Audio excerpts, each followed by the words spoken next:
FTS और Gwalior amateur Olympic association के तत्वाधान में आज 24 नवंबर को एकल रन का आयोजन किया गया, जिसमें अलग अलग कैटेगरीज की महिलाओं ने भाग लिया और इस मैराथन को सफल बनाया।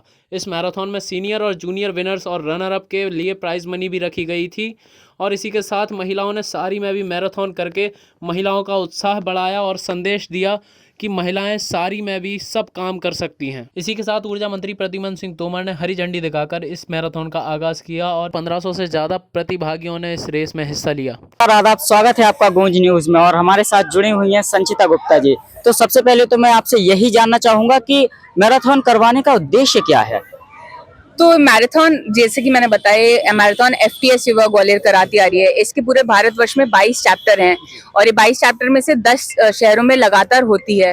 तो इसका उद्देश्य है रन फॉर एजुकेशन और बेटी बचाओ बेटी पढ़ाओ।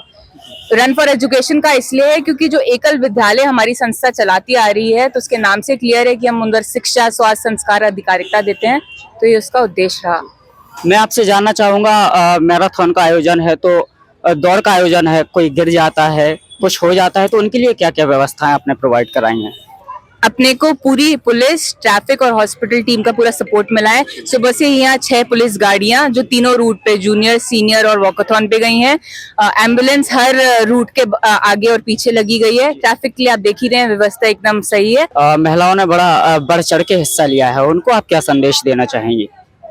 जैसे आज बढ़ चढ़ के हिस्सा लिया है, वैसे ही आगे भी लेती रहें और इस ऐसे उद्देश्यों से जुड़ती रहें।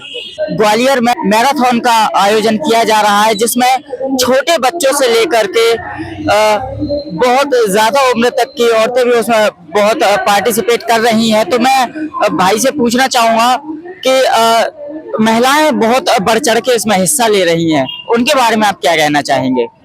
जैसा कि आपको विदित है कि एफटीएस युवा समिति जो है संचिता जी के नेतृत्व में जो पिछले 3 वर्ष से ग्वालियर में काम कर रही है, उसने जो हमारी संस्था है ग्वालियर एमेच्योर ओलंपिक एसोसिएशन, उसके संग मिलकर एक भव्य मैराथन को स्वरूप दिया है, जिसमें हमारी 1500 से अधिक बच्चियों ने भाग लिया है, जूनियर सीनियर वर्ग के साथ।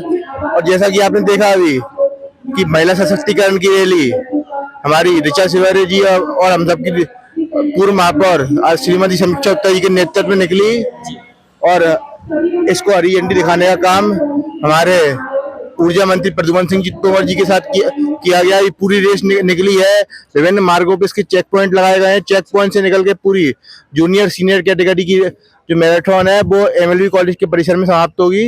एक बहुत भव्य आयोजन शहर को मिला है।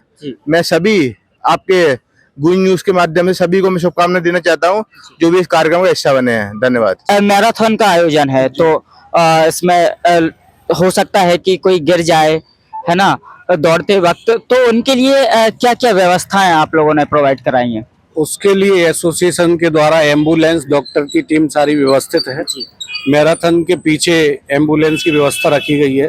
इस तरीके की घटनाएं हो जाती हैं, उसके देखते हुए एसोसिएशन के द्वारा ये सारी चिंतित रहे हैं और इस पे पूर्ण व्यवस्था रखी गई है। एक और सवाल आपसे जानना चाहूंगा, चूंकि ये सड़क पर मैराथन का आयोजन किया जा रहा है, तो ट्रैफिक को किस तरह आप लोगों ने कंट्रोल में किया है?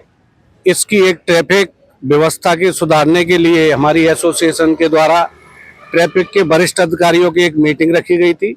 उससे उनने पूरा क्लियर करके रोडों का रूपरेखा बना के हमें दिया है। किसी प्रकार के कोई व्यवधान रोडों पे नहीं होगा, ना कोई घटना की इस तरीके की व्यवस्था बनेगी। संचिता जी और उनकी पूरी टीम ने हमारी जूनियर बच्चियों की, सीनियर और माँ शक्ति की मैराथन दौड़ कराई। लोगों के अंदर जो शहर में एक अच्छा मैसेज माँ शक्ति की सशक्तिकरण का संदेश दिया, शहर की स्वच्छता के लिए बात की है, उसके लिए मैं धन्यवाद करता हूँ।